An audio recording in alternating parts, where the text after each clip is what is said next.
ठीक है भाई, रेडी है। नमस्कार दोस्तों, आप देख रहे हैं my YouTube channel AK competition classes और मैं हूं अखिलेश तिवारी। और अभी पिछले वीडियो में वैद्युतधारा चैप्टर आपको पढ़ाया गया, जो कि आप लोगों ने बहुत ही प्यार दुलार दिया है उस वीडियो को। इसी प्रकार से आगे भी सहयोग करते रहिए। और आज का एक खास टॉपिक लेकर के आए हैं हम, वैद्युत बल्ब, जो वैद्युत धारा से ही लिया गया है। और आपके पूरे जीवन में वैद्युत बल्ब का बहुत प्रमुख कार्य है और इसके विषय में आप लोग थोड़ा बहुत जानते भी हैं। इंग्लिश में, हाई स्कूल की इंग्लिश में एक चैप्टर है हु केप्ट हिज प्रॉमिस, जिसमें थॉमस एल्वा एडिसन का बहुत ही बड़ा जिक्र हुआ है। वही एक वैज्ञानिक थे जिन्होंने वैद्युत बल्ब का आविष्कार किया था। और इसी के बारे में हम लोग यहाँ पे पढ़ रहे हैं कि जो वैद्युत बल्ब बना हुआ है ये किस सिद्धांत पर कार्य करता है, क्या क्या यंत्र लगा होता है इसमें, इसी सब के बारे में आज हम अध्ययन करेंगे। सबसे पहले वैद्युत बल्ब होता क्या चीज़ है, इसके बारे में जानते हैं। वास्तव में वैद्युत बल्ब जो होता है बेटा, ये उष्मीय प्रभाव पर आधारित है। ठीक है, वैद्युत धारा का जो उष्मीय प्रभाव है उस पर आधारित है। क्योंकि जब वैद्युत बल्ब जलता है तो इसका जो प्रकाश निकलता है वो उष्मा के रूप में आता है, यानी अपने चारों तरफ गर्मी उत्पन्न करता है। उष्मा मीन्स क्या होती है? गर्मी, इसी को उत्पन्न करता है।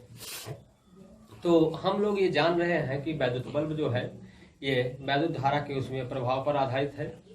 जब इसके तंतु में धारा प्रवाहित की जाती है, तंतु मीन्स यहाँ पे सामने लगा हुआ है, आप लोग भी देख रहे होंगे स्क्रीन पर। यहाँ जो ये स्प्रिंग टाइप में आपको दिखाई दे रहा है, इसी का नाम क्या है? तंतु। यानी जब तंतु में धारा प्रवाहित होती है तो यह पूर्ण रूप से लाल तप्त हो जाती है। ठीक है, और जब ये लाल तप्त हो जाती है तो प्रकाशिक तंतु लगभग 1500 डिग्री सेल्सियस से 2500 डिग्री सेल्सियस तक इसका ताप बढ़ जाता है, जिसकी वजह से वो बल्ब चमकने लगता है। ठीक है, चमकने लगता है। वैद्युत बल्ब जो होता है बेटा, ये प्रकाश नहीं देता है। ठीक है, वैद्युत बल्ब जो होता है ये प्रकाश नहीं देता है, तो क्या देता है? चमकता है। ये क्या करता है? चमकता है। ये जलता नहीं, चमकता है। उसी चमकने की वजह से जो हमें उजाला मिलता है, उसी से उष्मा उत्पन्न होती है, उसी को विद्युत धारा का उष्मीय प्रभाव भी कहा जाता है। ठीक है, तो इसका टॉपिक का वर्णन थोड़ा बहुत हमने मोटिवेशन दिया है। अब इसके कार्य विधि या सिद्धांत के बारे में देखते हैं। सबसे पहले ध्यान दीजिए, सामने आपके बल्ब बना हुआ है। इस बल्ब में आप लोग देख रहे होंगे, वैसे भी घर पे देखे होंगे बल्ब को। ये जो बाहरी आवरण आपको दिखाई दे रहा है, ये आवरण कांच की फिल्म का बना होता है। ठीक है, ये आवरण किसका बना होता है? कांच की फिल्म का बना होता है। और इस आवरण के बाद और थोड़ा सा अंदर में आते हैं तो इसके बाद एक कांच की पतली पट्टी, खोखली होती है, वो पट्टी लगी होती है। उस पट्टी से यहाँ नीचे की तरफ 3 तारों के माध्यम से तंतु को जोड़ा गया होता है। आपको पता होगा कि बल्ब का जो तंत्र लगा होता है किस धातु का होता है? टंगस्टन का। ये टंगस्टन धातु का होता है। ठीक है, ये धातु टंगस्टन होती है। और टंगस्टन धातु का यह एक विशेषता होती है कि यह 1500 से 2500 डिग्री सेल्सियस तक पूर्ण रूप से गर्म होता है। ठीक है, इसके बाद इस दोनों तंतु का जो तार आया है, इस तंतु के तार को ले जा करके हम ऊपर एक जस्ता की टोपी लगी होती है, एल्युमिनियम की टोपी लगी होती है, उसी टोपी के ऊपर रांगा ढाल दिया जाता है। इस तार को ले जाकर के यहाँ पे और इस तार को ले जाकर के यहाँ, ठीक, दोनों रांगों को ढाल दिया जाता है। इससे क्या होता है कि ये तार जब रांगे के माध्यम से लॉक कर दिए जाते हैं तो इनके हिलने डुलने का चांस नहीं होता है। इसके बाद इसमें 2 खूंटी लगी होती है, ये भी जस्ते की ही होती है। 2 खूंटी लगी होती है। ये खूंटी केवल होल्डर में लगाने के लिए, जिससे सुविधा रहे, वो फंस जाए वहां पे जाकर के और बाहर खुद न गिरने पाए, इसी के लिए उसमें खूंटी लगी होती है। बाकी खूंटी का कोई विशेष कार्य नहीं होता है। खूंटी नहीं भी रहेगी तब भी आपका बल्ब जलेगा। ठीक है, इतना वर्क इसका है। अब इसमें थोड़ा सा देखते हैं, जो ये कांच का आवरण बना हुआ है, इस कांच के आवरण में क्या होता है, कैसे होता है, कैसे बनाया जाता है, इसके बारे में देखते हैं। ठीक, अब देखिए ध्यान से, ये कांच का आवरण जो है इसको हम सील पैक का मतलब ये सब यंत्र लगाने से पहले इस कांच में वायुरोधी बनाते हैं इसे, यानी जितनी हवा होती है उस हवा को निकाल देते हैं और इसमें किन किन गैसों का मिश्रण डाला जाता है, नाइट्रोजन और आर्गन गैस। ठीक है, नाइट्रोजन और आर्गन गैसों का मिश्रण भर दिया जाता है जो वायु से क्रिया करते हैं। इसीलिए इसको पहले क्या किया जाता है, निष्क्रिय किया जाता है, जिससे इसमें वायु का अंश न रहे। और निष्क्रिय करने के बाद तब इसमें आर्गन और नाइट्रोजन गैस का मिश्रण भर दिया जाता है, जिसकी वजह से ये फिलामेंट यानी तंतु आपका जो है, ये जब लाल तप्त होता है तो उन्हीं गैसों के कारण ये चमकने लगता है।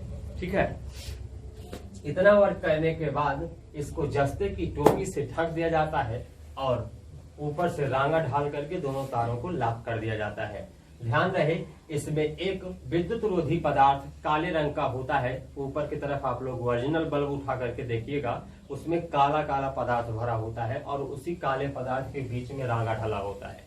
तो वो काला पदार्थ जो भरा होता है वो चपड़ा होता है। चपड़ा एक ऐसी धातु होती है जो उष्मा का कुचालक माना जाता है, यानी विद्युत धारा उसमें कोई अवरोध डाल नहीं सकती है। ठीक है, इसीलिए यहाँ चपड़ा भर दिया जाता है।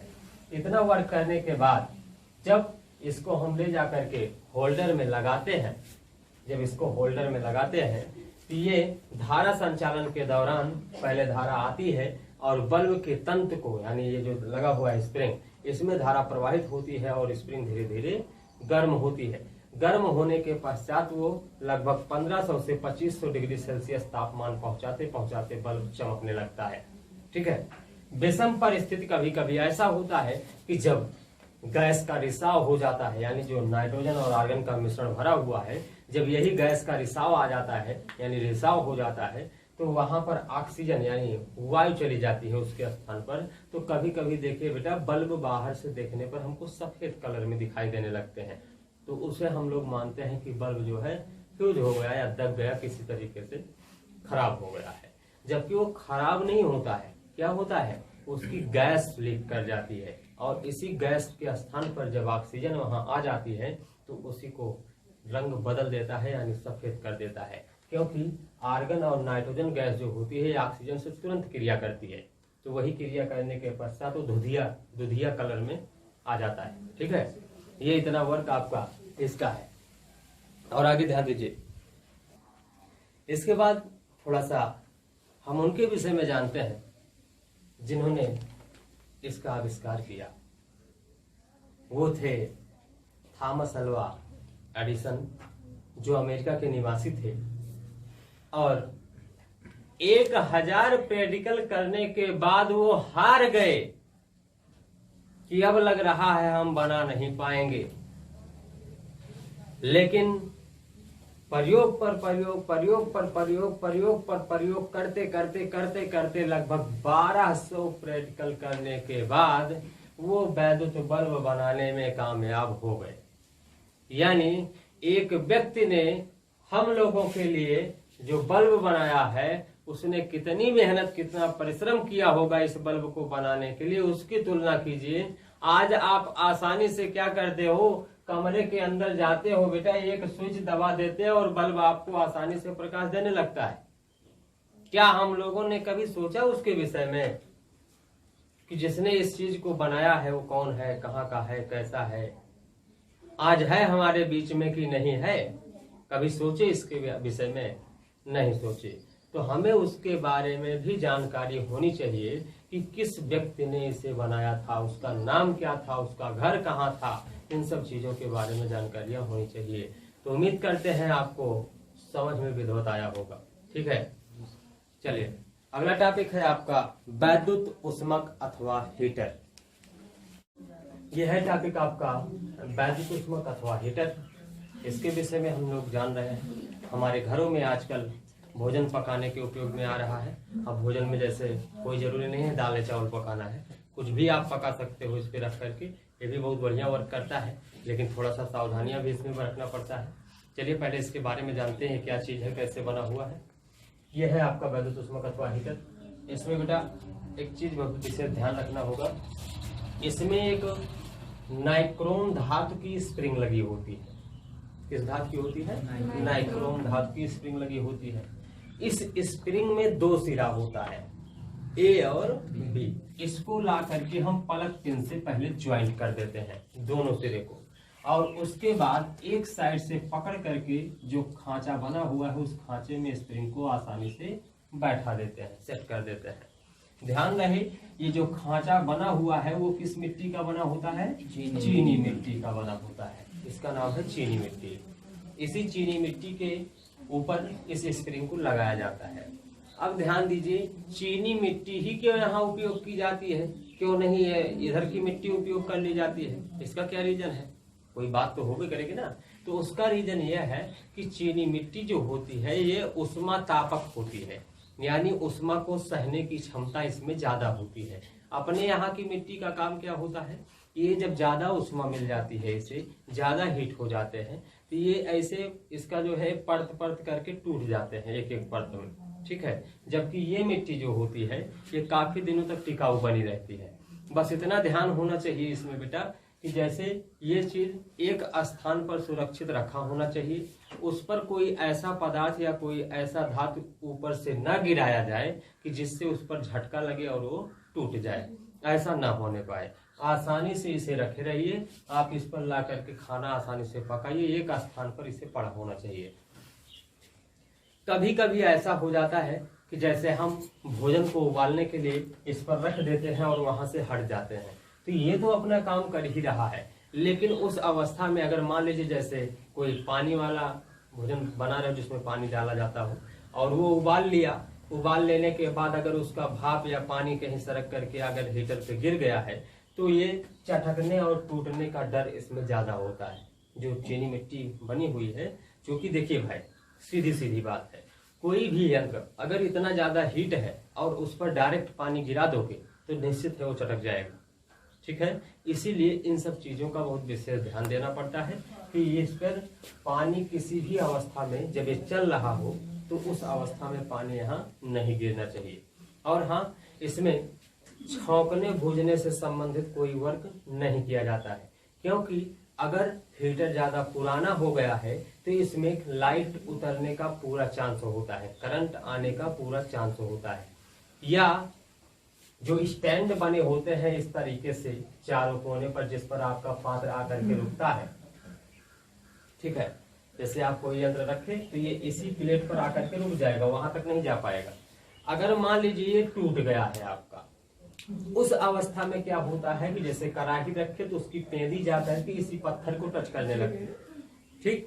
और स्प्रिंग अगर ये कड़ाही में या भदेली में टच हुई है तो उस अवस्था में आपके पात्र में करंट पूरा का पूरा आ सकता है, ठीक है। इसलिए इस पर कोई भी कार्य करने से पहले हम स्विच को ऑन ऑफ जरूर कर दें, ठीक है। अगर ऑन है और आपको पात्र को हटाना है वहां से तो स्विच को ऑफ कर दीजिए, जिससे उसका करंट जो है वहां से हट जाए। ऐसी अवस्था में अगर हम ध्यान नहीं देंगे तो हमारा नुकसान भी हो सकता है, ठीक है।